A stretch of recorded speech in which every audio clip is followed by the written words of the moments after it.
wasiirka wasaaradda maaliyadda dalka jamhuuriyadda Soomaaliland Dr. Saad Ali Shire weheliye agaasimaha guud ee wasaaraddaasi Maxamed Cabdi Gurxan ayaa maanta kormeer ku yimid xarunta gobolka Saaxil ee magaalada Berbera ujeedada socdaalkoodan oo daaranaa sidii ugu kuurgali lahaayeen habsami socodka shaqada ka socota kastamka magaalada Berbera isla markaasina waxay kulamo la qaateen shaqaalaha iyo maamulka kastamka magaalada Berbera sidoo kalena waxay kulan xog waraysi la yeesheen ganacsatada wax kala soo degtay dekedda magaalada Berbera iyo sidoo kale mas'uuliyiinta dekedda magaalada Berbera waxa inta halkaasi ka hadlay maariyo ku xigeenka dekedaha Soomaaliland Cabdillaahi Xasan Mataan inta ka dibna maanta ujeedada shirku waxay ahayd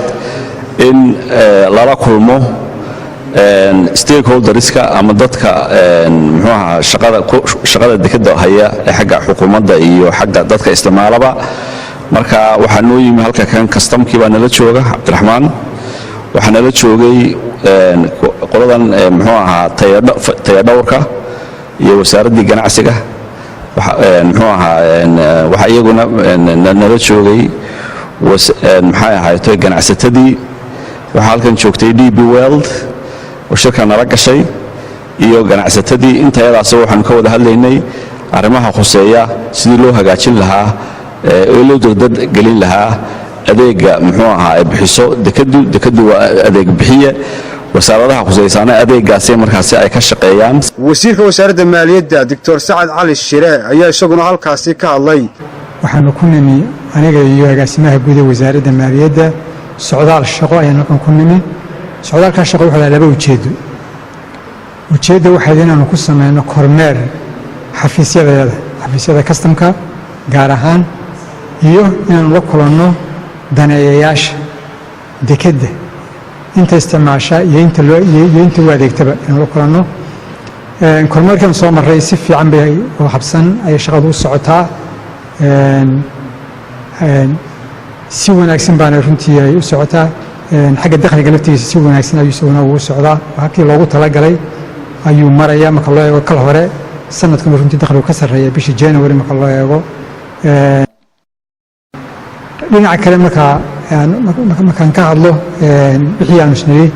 adeegayaasha ama daneeyaasha dekedda halkan waxaan isugu nimid sidii uu sheegay maariyo ku xigeenku afar qolo ganacsatada oo isticmaasha dekedda annaka oo ka socona kastamka iyo wasaaradda maaliyadda qolada DB World iyo hay'addan maxaa dekedaha waxaana weheliye wasaaradda ganacsiga iyo fayadhowrka iyo hay'adda fayadhowrka amba quality control waxyaabo badan baan soo falaqaynay sidii kor loogu qaadi lahaa adeega dekedda dekeddeenu waxa ka mid tahay dekedaha waaweyn ee gobolka ka mid tahay waxaanu u baahanay dekeddeenu noqoto had iyo jeer ay ganacsadu ay doorato ay ka soo dejiso alaabta ganacsadu waxay runtii ay muujiyeen aad iyo aad ugu qanacsan yihiin adeegga imika loo sameeyo aad bay ugu qanacsan yihiin alxamdulillahi rabbil caalamiin waxaasay tilmaameen mataqaanaa arrimo yar oo jiro loo baahan yahay laftooda wax laga qabto ay ka mid tahay xafiisyada kastamka oo runtii kooban oo kuwii loogu talagalay in loogu adeego dadka markii dekeddu ay yarayd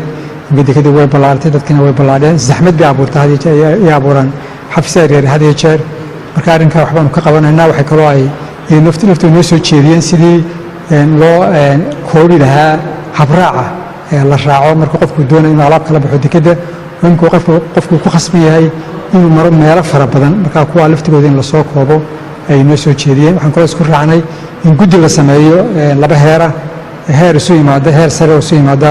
3 biloodba mar iyo heer farsamo oo isu yimaada 2 toddobaadba mar sida ugu wada xaajoodaan waxyaabaha loo baahan yahay wax laga qabto si loo tayin lahaa dekedda Maxamed Cali Dhuux telefishinka codka bariga Afrika magaalada Berbera